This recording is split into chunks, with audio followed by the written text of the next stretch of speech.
केरल। अच्छा केरल जो है भारत में गांव है ना, कि राज है? राज। ठीक, चलो केरल का राजधानी कहाँ है? तिरुवनंतपुरम। चलो उसी तरह कर रहा था सीधा होकर बैठो। कभी वीडियो बने तो क्या मुंह पका देना चाहिए? सीधा होकर बैठो।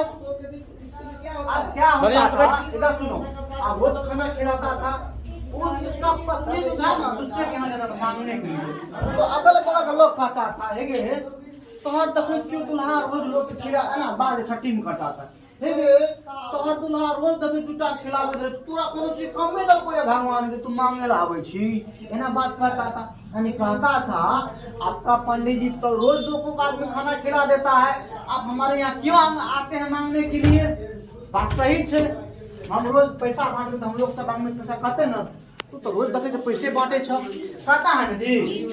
इसी तरह उसका पत्नी बोलती थी, कई पड़ोसी से चावल